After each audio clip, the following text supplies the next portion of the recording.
Hamba Tuhan menyampaikan firman Tuhan.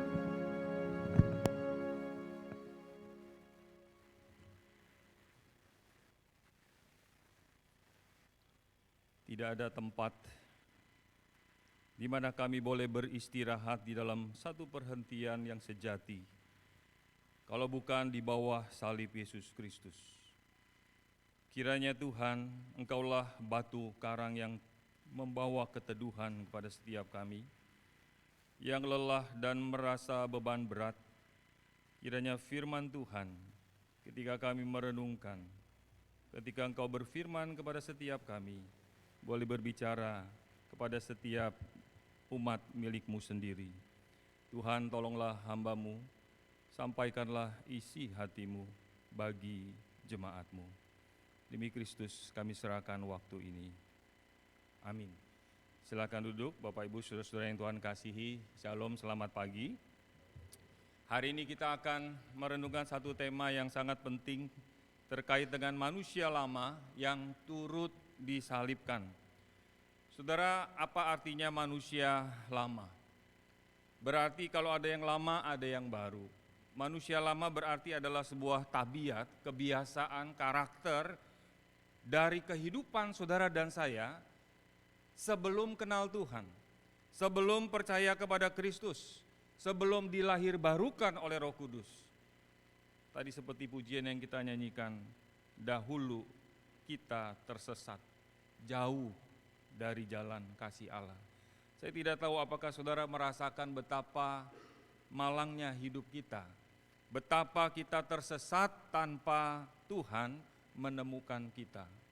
Tapi yang menjadi persoalan adalah ketika kita sudah menjadi orang Kristen, banyak orang yang menganggap bahwa dia masih hidup di dalam kehidupan yang lama. Dan tidak sedikit yang justru membanggakan tentang apa yang dia jalani di dalam kehidupan yang lama. Sedikit sekali menceritakan, mengisahkan kebaikan Tuhan di dalam manusia baru yang sedang dijalani bersama dengan Kristus. Saudara yang kasih Tuhan, seorang teolog Paul David Tripp yang hari Rabu kita bahas di dalam satu bukunya tentang suffering, juga menulis satu buku yang lain judulnya Redeeming Money, menebus uang. Kemarin saya memulai dengan Komsel di Youth, pemuda remaja, bagaimana melihat menempatkan uang di dalam posisi yang benar. Maka dia mengatakan dalam satu bagian, uang benar-benar merupakan salah satu cara yang paling sering dan ampuh untuk menunjukkan siapa saudara sebenarnya. Penggunaan uang saudara benar-benar menggambarkan identitas saudara. Jadi kalau seseorang menempatkan uang menjadi yang paling utama, prioritas di dalam hidupnya, itulah dia. Bagaimana dia menggunakan uang, maka seperti itulah dia sesungguhnya. Di dalam kehidupan sehari-hari kita, saudara, manusia lama akan terus-menerus tampak dan akan terus-menerus berjuang dengan manusia baru yang di dalam Roma pasal 6 yang kita akan renungkan akan terus-menerus terjadi di dalam hidup saudara dan saya sebagai orang Kristen.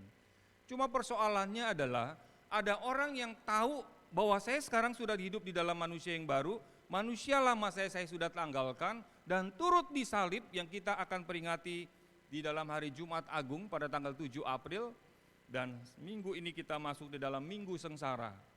Kita diingatkan, kita sudah lewati itu semua, kita sudah tinggalkan manusia lama. Tapi ada orang-orang tertentu, nanti kita akan membahas satu demi satu bagian, yang terus-menerus merasa, kenapa saya nggak bisa berubah, Pak? Kenapa karakter saya, kebiasaan saya terus-menerus tidak pernah berubah? Apa yang terjadi dengan orang yang mengatakan dirinya adalah orang Kristen? Mari kita mulai dengan bagian yang pertama dari ayat yang pertama. Antara dosa dan anugerah. Kalau saudara perhatikan di ayat 1, tadi kita sudah baca, saya bacakan sekali lagi dalam terjemahan baru edisi kedua. Jika demikian, apa yang hendak kita katakan? Bolehkah kita bertekun dalam dosa? Boleh nggak? Kita bertekun di dalam dosa? Pasti saudara akan menjawab tidak boleh. Kenyataannya ada orang-orang pada waktu itu di jemaat di kota Roma yang menganggap kalau dia terus-menerus berbuat dosa, otomatis anugerah, kasih karunia Allah juga akan bertambah. Supaya semakin bertambah anugerah itu, sekali-kali tidak, ayat kedua. Bukankah kita telah mati bagi dosa, bagaimanakah kita masih dapat hidup di dalamnya? Saya mau mengajak saudara melihat satu gambaran dari apa yang Tuhan Yesus sampaikan ketika ada seorang perempuan berdosa kumpul di satu rumah, kemungkinan besar rumah orang yang mengundang itu orang Farisi, salah satu orang yang sangat ketat di dalam hukum Taurat, dan saat wanita itu mengurapi kaki Yesus Kristus, kisahnya di dalam Lukas pasal 7, maka orang-orang mulai bisik-bisik, apakah Yesus Kristus tidak tahu siapa wanita yang meminyaki kakinya itu? Ini perempuan berdosa. Kenapa Tuhan mau membiarkan kakinya yang suci dicuci oleh wanita berdosa? Bisik-bisik satu dengan yang lain. Maka Tuhan Yesus memberikan satu perumpamaan kepada muridnya yang namanya Petrus. Tuhan bertanya, Petrus, aku tanya, kalau ada orang yang punya hutang 100 juta, ekuivalen sama dengan 500 dinar, 500 dinar upah pekerja, seorang pekerja dengan 500 hari, anggap satu hari kerja 200.000 UMR, kalau 500 dinar berarti 100 juta, supaya saudara lebih gampang membandingkannya. Kalau ada orang utang 100 juta, Tuhan Yesus tanya kepada Simon Petrus, yang satu lagi hutang hanya 50 dinar, ekuivalen sama dengan 10 juta. Antara 100 juta dengan 10 juta, 1/10, jauh sekali. Aku tanya sama kamu Petrus, kalau kedua orang yang berhutang ini dibebaskan karena mereka sama-sama tidak bisa bayar hutang, siapa yang lebih happy? Siapa yang lebih senang? Yang lebih besar atau yang lebih kecil utangnya? Kalau saudara ditanya, lebih besar atau yang lebih kecil yang lebih happy? Kalau sama-sama dibebaskan, yang lebih besar. Gak ada yang menjawab yang lebih kecil. Pasti yang lebih besar lebih happy. Kenapa? Karena utangnya banyak. Mungkinkah ada orang berpikir, ya kenapa saya cuma utang 100 juta? Kalau saya tahu utang saya akan dihapuskan, mestinya saya utang 1 miliar. Ada gak saudara kira-kira orang pikir begitu? Ada ya, saudara menganggap inilah ayat 1 dan ayat 2. Inilah ayat 1 dan ayat 2 yang katakan, ketika Tuhan mengampuni dosa kamu karena kasih karunia, karena anugerah, ada orang di kota Roma, orang Kristen ini surat di dalam Alkitab, surat-surat di dalam perjanjian baru, ada 13 surat, semuanya ditujukan bukan untuk orang yang non-Kristen, tapi untuk orang-orang Kristen, orang-orang yang ada di dalam gereja. Mereka berpikir, kenapa saya cuma utang 100 juta? Mestinya saya utang 1 miliar, kalau perlu 10 miliar, 100 miliar, atau 349 triliun yang sedang ramai dibicarakan. Kalau bisa utang sebanyak-banyaknya. Kenapa? Karena akan diampuni nanti. Inilah yang dibicarakan oleh Paulus dalam ayat 1 dan ayat 2. Kalau kasih karunia Allah begitu besar, mengampuni dosa saya, mestinya saya bikin dosa makin banyak dong. Kalau makin banyak kan nanti saya dapat anugerah juga semakin besar. Celaka saudara. Maka langsung dijawab di ayat kedua, sekali-kali tidak. Mari kita baca apa yang Tuhan Yesus katakan dalam Lukas 7 ayat 41 sampai 43 bersama-sama. 1, 2, 3. Ada 2 orang yang berutang kepada seorang yang membungakan uang. Yang seorang berutang 500 dinar, yang lain 50. Karena mereka tidak mampu membayar, ia menghapuskan utang kedua orang itu. Siapakah di antara mereka yang lebih mengasihi dia? Jawab Simon, aku kira dia yang paling banyak dihapuskan utangnya. Terus Tuhan Yesus berkata apa? Betul pendapatmu itu. Betul, saudara juga tadi betul pendapatnya. Yang lebih besar. Lalu Tuhan Yesus mulai menjawab, menjelaskan kepada Simon. Tadi sejak aku masuk ke dalam rumah, aku tidak pernah kalau masuk ke dalam rumahmu pun engkau memberi aku air untuk mencuci kakiku.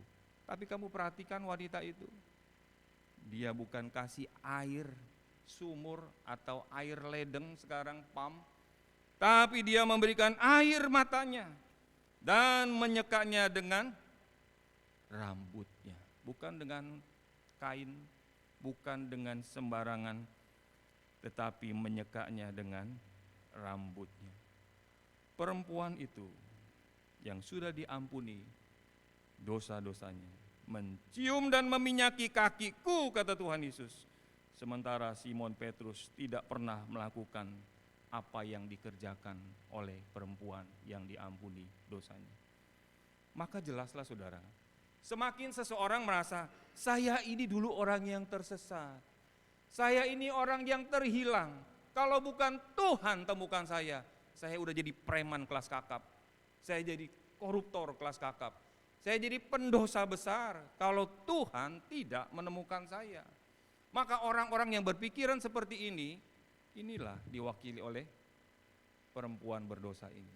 Dia sadar, dia orang berdosa. Kalau bukan Tuhan, saya orang yang sangat sombong, Pak. Saya orang yang begitu tinggi hati. Saya orang yang mementingkan diri sendiri. Kalau bukan Tuhan temukan saya, nggak tahu Pak, hidup saya jadi apa. Saya mungkin sudah jadi gelandangan, saya jadi preman. Saudara yang kasih Tuhan, pertama yang saya mau ajak saudara pikirkan dari renungan manusia lama kita, saudara dan saya, punya karakter tabiat kebiasaan yang lama. Tapi ketika kita mengingat sebentar lagi Jumat Agung, sudah turut disalibkan. Amin saudara, sudah turut disalibkan. Inilah anugerah Tuhan dengan dosa yang saudara dan saya perbuat. Ada konsekuensi yang logis dari dosa dan anugerah Tuhan. Kalau saudara sudah menerima anugerah Tuhan yang begitu besar, gak mungkin saudara berdiam, gak mungkin. Gak mungkin saudara berdiam diri terhadap orang yang sudah berkorban, mati bagi saudara, jangankan mati. Kalau saudara punya utang saja, orang itu berbuat baik, saya bayarin utang kamu, mestinya kita berterima kasih sama orang itu. Kalau ada orang bayarkan kuliah kita berterima kasih sama orang itu. Betul? Mungkin kita nggak bisa balas kebaikan dia. Selama saya kuliah, selama saya sekolah, anak saya sekolah, engkau membiayai atas kebaikan kamu. Maka kita ingat kebaikan orang itu. Apa yang saya bisa balas atas segala kebaikan orang yang sudah berbuat baik kepada kita. Itu yang normal. Sekarang terhadap Tuhan Yesus gimana saudara? Ketika kita mengingat salib Kristus, dia mati, menderita, supaya saudara dan saya nggak perlu mati kekal dan menderita. Kalau kita mati nanti cuma pindah dari tubuh yang fana, nanti Tuhan siapkan tubuh yang mulia. Dari dunia yang sudah jatuh dalam dosa ini, yang penuh dengan segala pergumulan, kesulitan, penderitaan, kepada langit bumi yang baru yang Tuhan janjikan. Cuma sementara apa yang kita jalani di tempat ini. Itulah sebabnya mari kita renungkan, kalau kita sudah menerima anugerah Tuhan, tidak ada alasan untuk kita tidak berbuat sesuatu bagi Tuhan. Tapi ada orang di dalam abad ketiga yang namanya teolog itu Origen dari Alexandria, lalu dimunculkan kembali, dihidupkan kembali di Amerika di abad ke-18, satu paham namanya universalisme. Universalisme itu artinya apa? Universal, alam semesta. Maka pandangan ini mengatakan, yang diwakili oleh si Origen tadi dari Alexandria abad ketiga, dia bilang begini, karena Allah itu adalah kasih, maka semua orang, mau yang jahat, yang baik, yang kecil, yang besar, yang kaya, yang miskin, semuanya nanti waktu dia meninggal, nanti semuanya ujung-ujungnya akan diselamatkan. Tidak ada yang masuk neraka. Kenapa? Karena Allah adalah kasih. Gak mungkin Allah yang adalah kasih membuang orang-orang yang diciptakan olehnya ke dalam siksaan neraka. Aliran ini, pandangan dari universal ini sampai hari ini masih ada saudara. Ada orang-orang berpikir gak usah jadi orang baik-baik, gak usah jadi orang Kristen, gak usah cinta Tuhan. Kenapa? Sama aja. Kamu mau saleh kayak, mau soleh kayak, mau baik kayak, mau apa, nanti ujung-ujungnya sama aja, semua orang akan diselamatkan. Loh kok bisa? Iya karena kan Tuhan adalah kasih, Allah adalah kasih. Bayangkan saudara, kalau orang punya pandangan seperti ini, maka hidupnya jangankan berbuat sesuatu untuk Tuhan, jangankan berbuat sesuatu, berdiam diri aja, bisa berdiam diri aja, nggak bikin apa-apa aja udah baik. Biasanya orang seperti ini akan ambil kesempatan untuk terus menerus berbuat kejahatan, karena nanti juga akan selamat. Inilah universalisme. Pandangan ini jelas-jelas tidak sesuai dengan kebenaran Alkitab. Saudara perhatikan Yohanes 14 ayat 6. Mari kita baca 2 ayat ini bersama-sama. 1, 2, 3. Yesus Kristuslah jalan, kebenaran dan hidup. Tidak seorang pun datang kepada Bapa kalau tidak melalui Yesus Kristus. Ini Yohanes 14 ayat 6. Akulah jalan, kebenaran dan hidup. Tidak seorang pun datang kepada Bapa. Jadi pasti ajaran, aliran, pandangan universalisme itu pasti bukan pandangan dari firman. Kalau enggak perlu Tuhan Yesus kata, akulah jalan, kebenaran dan hidup. Yesus Kristus enggak perlu mati di atas kayu salib. Buat apa? Kisah Rasul pasal 4 ayat 12. 1, 2, 3. Tidak ada keselamatan di dalam siapapun juga selain di dalam Dia. Sebab di bawah kolong langit ini tidak ada nama lain yang diberikan kepada manusia yang olehnya kita dapat diselamatkan. Ada begitu banyak bagian, saudara nanti bisa cari sendiri. Tapi 2 bagian ini mau menegaskan, tidak percuma kematian Yesus Kristus. Bagi saudara dan saya, umat pilihan yang dipilihnya, maka tugas saudara dan sayalah untuk memberitakan kepada orang yang punya pandangan seperti ini. Tidak seperti itu saudara. Kalau yang kamu pikirkan bahwa semua orang akhirnya diselamatkan, maka Tuhan Yesus gak perlu mati, Dia gak perlu menderita. Tapi kenyataannya tidak seperti itu. Tadi kita sudah baca Roma pasal 6 ayat 1, Paulus menjawab dengan tegas, orang yang sudah mendapatkan anugerah keselamatan sekali-kali tidak akan hidup di dalam dosa-dosanya. Mengapa demikian saudara? Kita masuk ke bagian yang kedua. Di ayat kedua dan ayat 4 tadi sudah dijelaskan. Saya mau lebih detail menjelaskan kepada saudara bahwa dalam bahasa Indonesia di sana dituliskan mati bagi dosa di ayat kedua. Sebetulnya kata itu adalah mati kepada dosa, death to sin yang ketiga. Karena yang pertama bisa death for sin, yang kedua bisa death in sin, kematian untuk dosa, kematian di dalam dosa, tapi yang ketiga inilah yang sesuai dengan apa yang dimaksudkan oleh Paulus, kematian terhadap dosa. Itulah bahasa aslinya, death to sin. Artinya apa saudara? Artinya, saudara perhatikan di sana, orang itu dibenarkan terhadap dosa dan dikuduskan terhadap dosa. Dibenarkan terhadap dosa, dikuduskan terhadap dosa. Dibenarkan terhadap dosa, maka orang itu tidak lagi direken, dihitung. Bahasa teologinya diimputasi, enggak direken, enggak dihitung sebagai orang yang harus menanggung hukuman karena kamu orang berdosa. Maka ketika kita mati terhadap dosa, death to sin, saudara dan saya, sekarang kita tidak lagi diperhitungkan sebagai orang berdosa. Kok bisa Pak? Bisa. Kenapa? Karena saudara dan saya sudah turut mati bersama-sama dengan Kristus. Yang kita peringati Jumat Agung 7 April mendatang.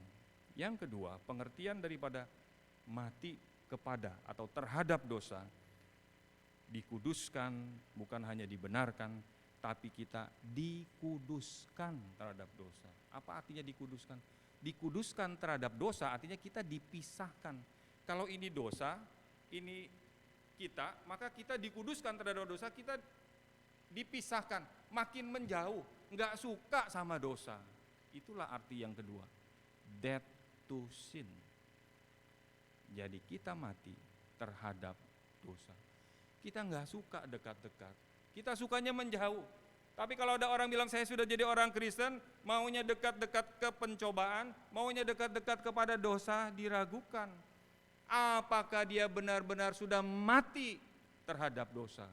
Karena pengertian mati kepada atau terhadap dosa, orang itu dikuduskan artinya dipisahkan, to be separated. Dia nggak mau lagi dekat-dekat. Tapi kalau dia maunya dekat-dekat dosa, nyerempet dosa, mungkin bisa jadi orang itu belum benar-benar dilahir barukan. Ayat ketiga, ayat keempat, saudara perhatikan, di sana dituliskan di dalam Alkitab, dibaptis di dalam kematiannya, kita dikuburkan melalui baptisan di dalam Dia, di dalam kematiannya, kita dibangkitkan bersama Kristus oleh kemuliaan Bapa. Hasilnya, saudara dan saya hidup di dalam hidup yang baru. Inilah sukacita. Ketika saudara tahu kita dapat anugerah, sekarang manusia lama kita sudah turut disalibkan, kita sudah mati terhadap dosa, maka sekarang kita tidak diperhitungkan lagi bersama dengan dosa. Kalau saudara diperhitungkan bersama-sama dengan dosa, gak heran orang terus bimbang dalam hidupnya. Putar-putar bingung, apakah saya sudah pasti selamat? Kalau saya sudah pasti selamat, mengapa saya masih bisa jatuh dalam dosa? Mengapa saya masih punya karakter tabiat yang lama? Tapi kalau saudara memahami, saudara sekarang sudah dibenarkan, saudara sudah tidak diperhitungkannya lagi di dalam dosa tadi, dan yang kedua saudara sudah dipisahkan, hidup saudara dan saya pasti berbeda. Amin saudara. Poin yang ketiga yang paling penting adalah realita, fakta, kenyataan yang sesungguhnya yang harus dipahami. Kalau saudara perhatikan ayat 5 sampai ayat 11. Saudara, ada realita bahwa Tuhan itu mati bagi saudara. Ini fakta.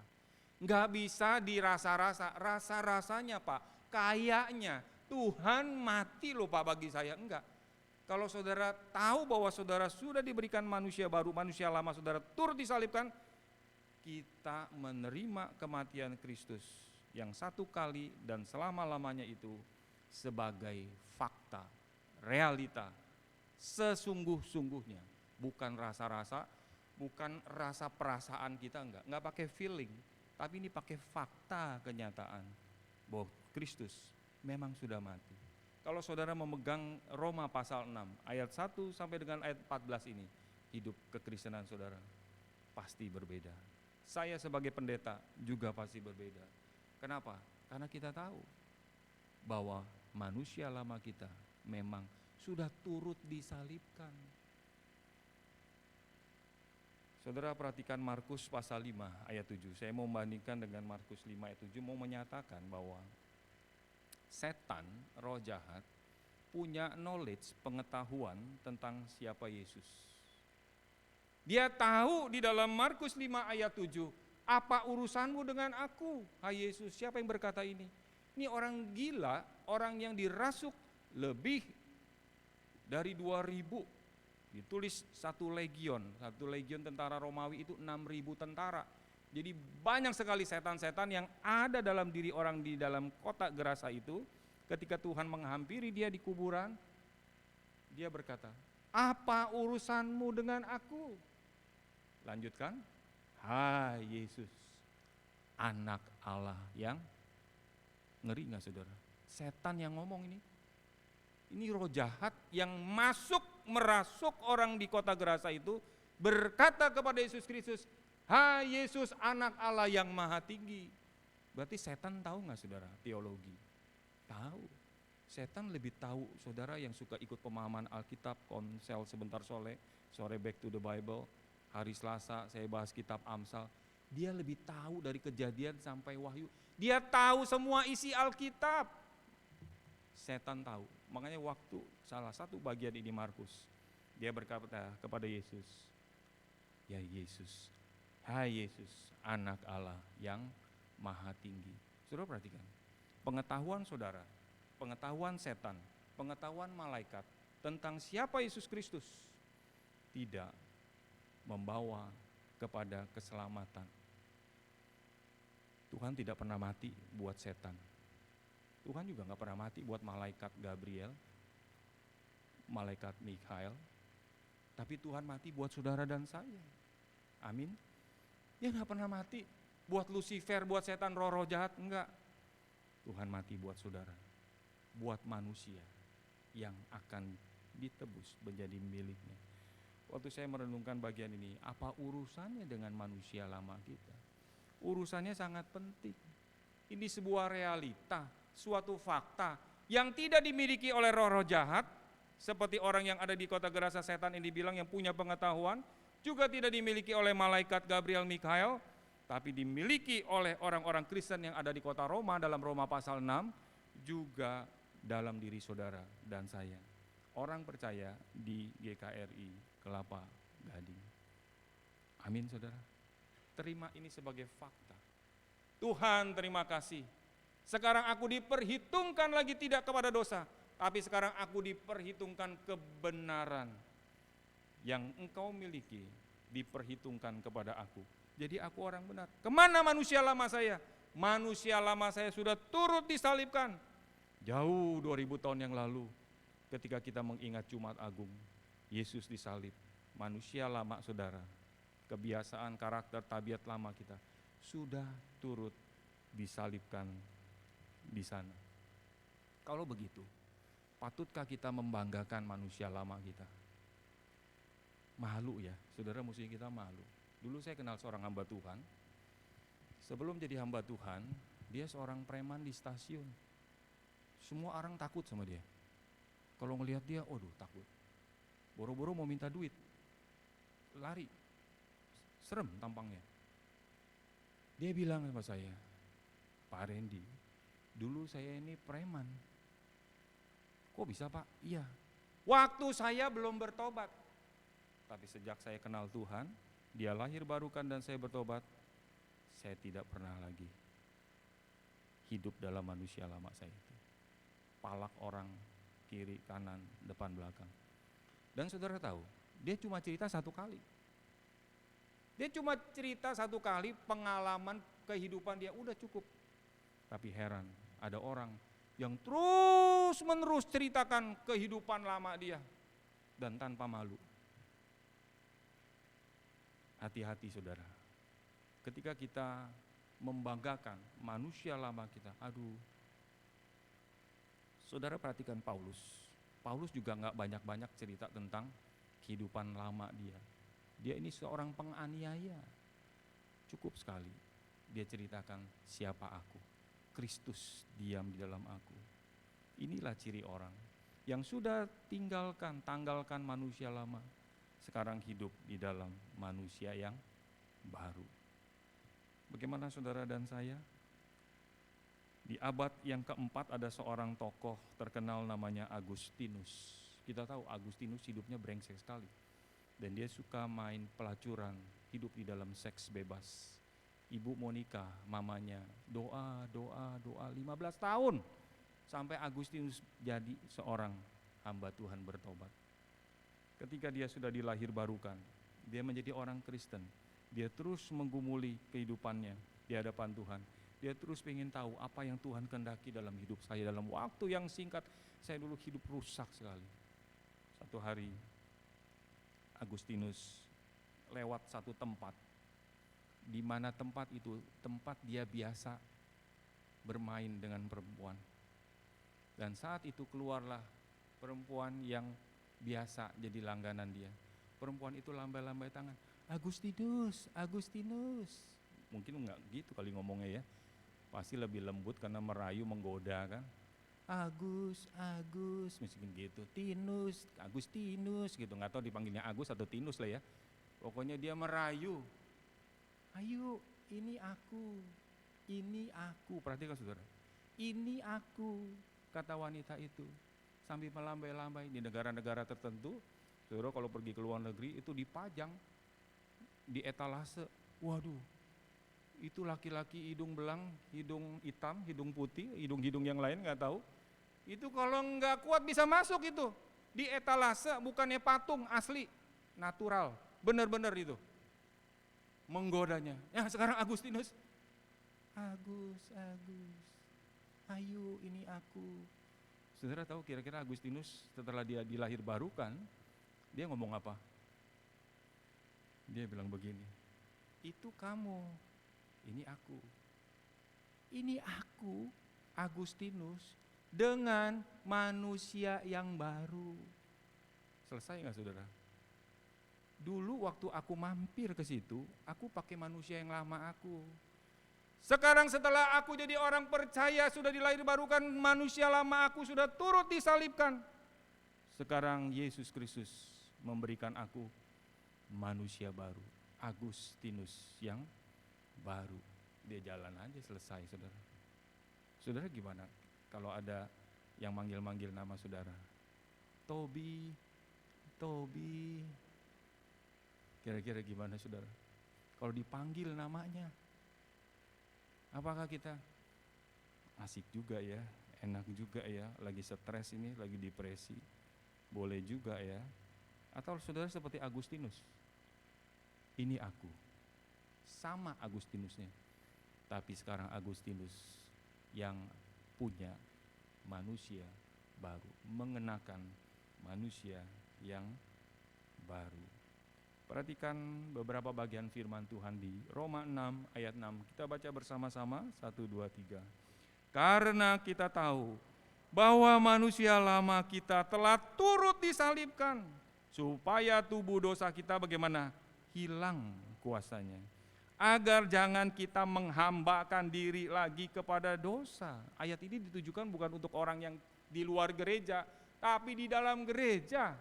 Justru di dalam gereja orang masih ragu-ragu. Apakah saya benar-benar sudah mengenakan manusia yang baru? Atau saya masih di dalam hidup yang lama? Paulus tegaskan di ayat 6.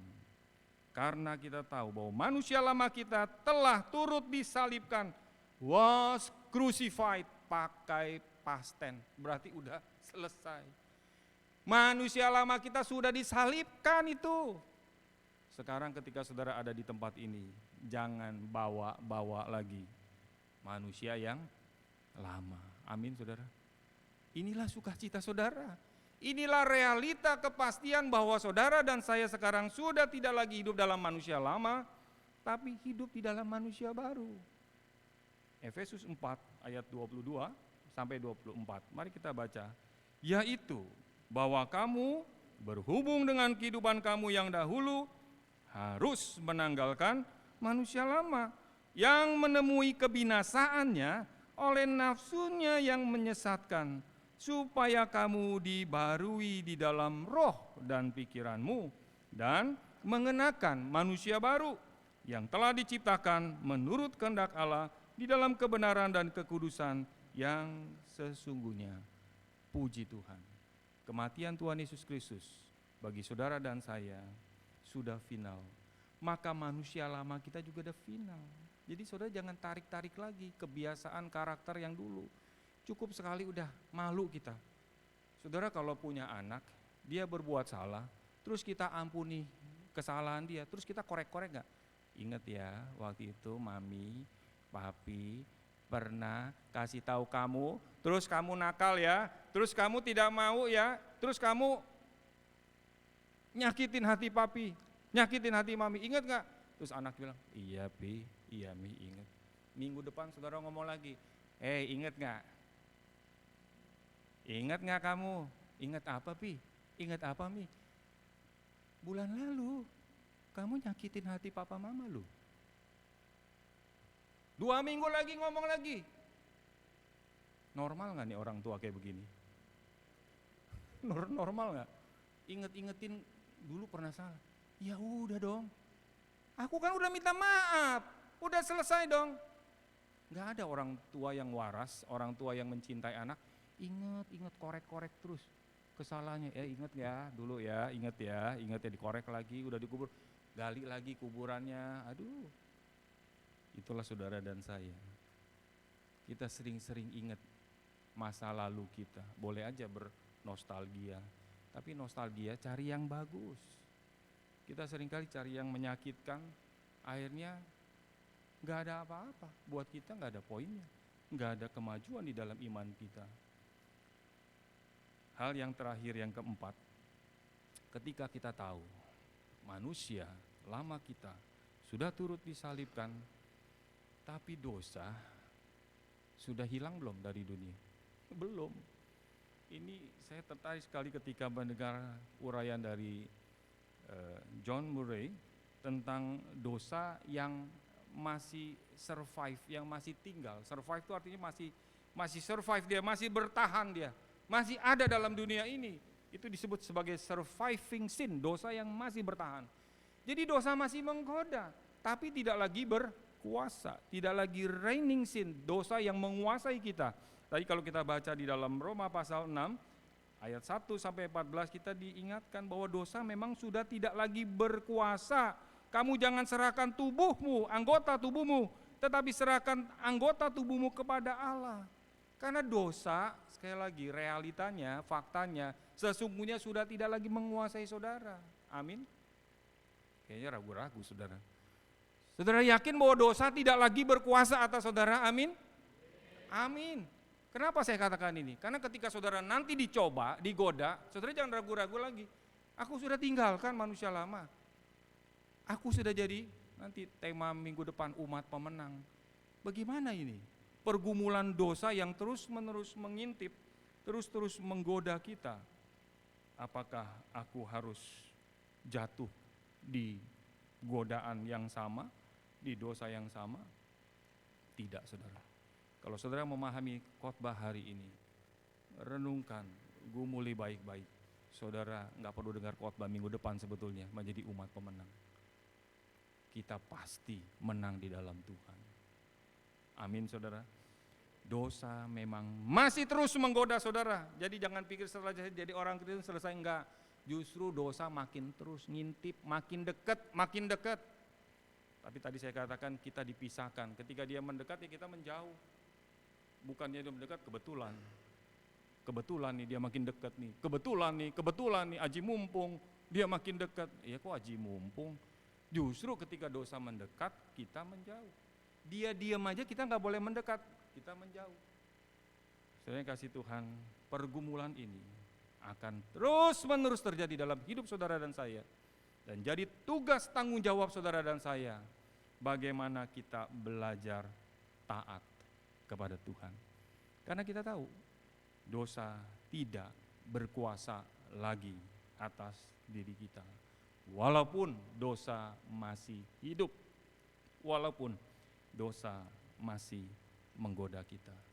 Bagian terakhir saya mau sampaikan dari Kejadian pasal 4 ayat ke-7. Mari kita baca bersama-sama. 1, 2, 3.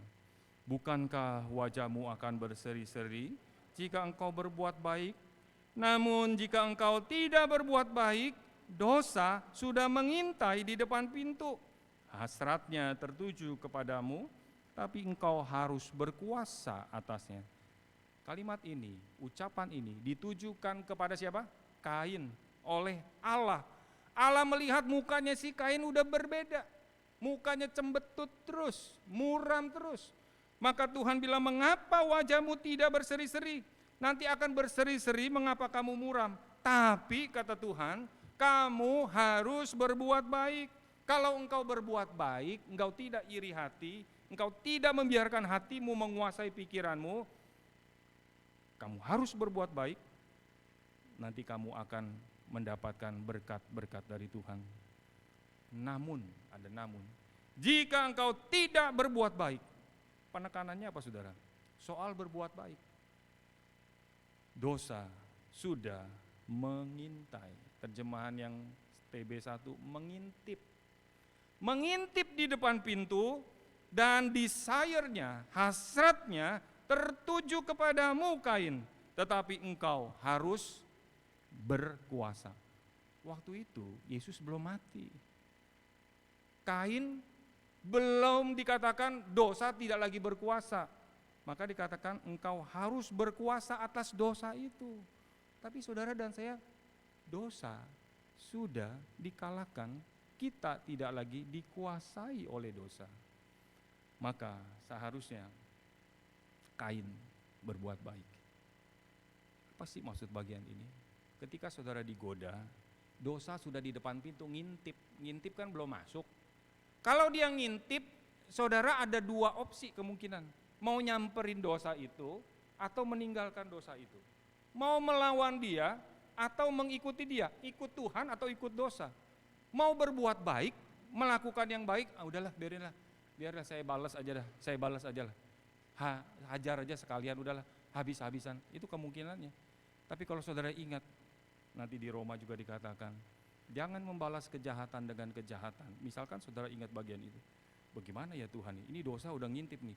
Udah tinggal satu kali sentakan aja nih orang akan hancur nih. Ini orang akan mati nih, akan orang babak belur.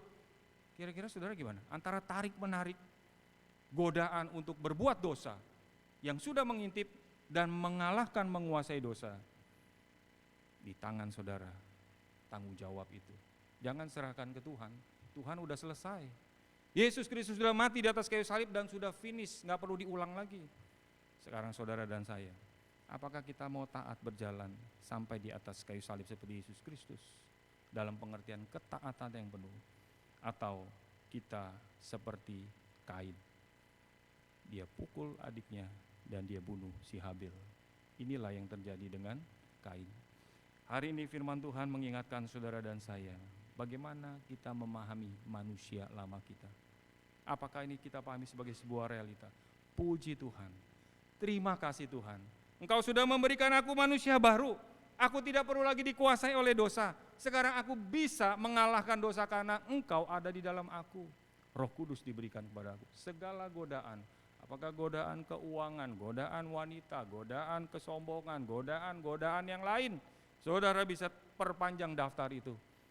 Kalau kita ingat bagian khotbah hari ini, kita sudah mati, turut disalibkan bersama dengan Kristus. Saudara menjadi orang yang berkemenangan, bersuka cita di hadapan Tuhan dan sesama. Saya mau akhiri dengan satu gambaran tentang saudara termasuk kelompok yang mana. Hari ini sebagian ada yang masih sekolah, masih kuliah. Ada satu dosen yang killer, dan kalau dia mengajar, banyak yang gak lulus di dalam universitas itu. Maka mahasiswa mulai pikir, aduh lulus gak ya saya semester ini? Kalau nggak lulus saya nggak bisa lanjut lagi bikin skripsi, saya nggak akan lulus.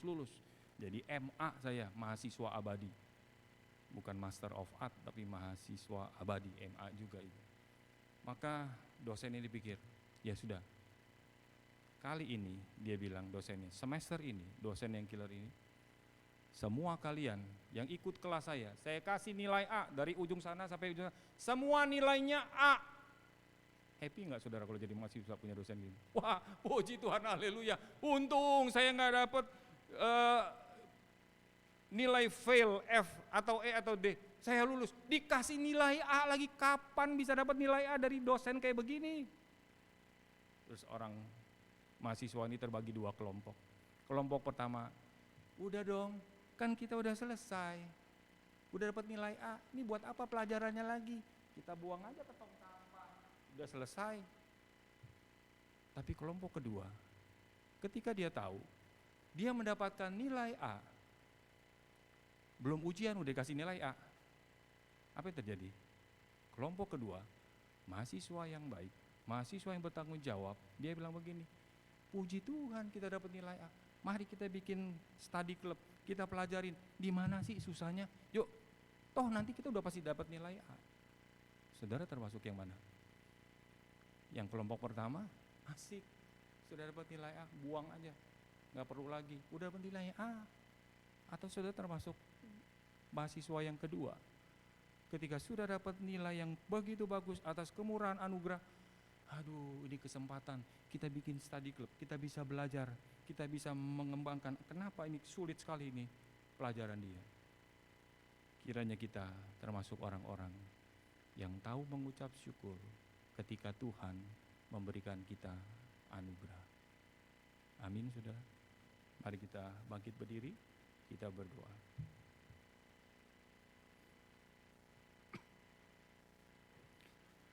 Kami bersyukur untuk kesempatan mendengar firman Tuhan hari ini. Bagian firman Tuhan yang begitu penting di dalam sisa perjalanan hidup kami dan waktu-waktu yang masih akan kami lewati. Kami bersyukur mendapatkan sebuah kepastian realita akan kehidupan yang baru. Manusia lama sudah disalibkan. Sekarang Tuhan sudah memberikan kami manusia yang baru. Tuhan, biarlah pemahaman bagian dari Roma pasal 6 ini bukan hanya bagi diri kami, tapi bagi teman kami, orang Kristen yang juga sedang bergumul di dalam dosa dan kegagalan demi kegagalan. Beri kami hikmat bijaksana Tuhan untuk mempraktikkan Roma pasal 6 ayat 1 sampai 14 ini, bahwa kami tidak lagi dikuasai dosa. Walaupun dosa masih ada, Tuhan berilah kemenangan kepada setiap jemaat-jemaat-Mu, dari anak-anak, remaja, pemuda, yang couple, yang usia lanjut. Tuhan terus juga pegang tangan hamba-Mu untuk belajar taat sampai di atas kayu salib seperti Kristus. Terima kasih Tuhan. Demi Kristus kami berdoa. Amin. Kita akan membacakan bersama-sama pengakuan iman rasuli. Mari kita mulai. Aku percaya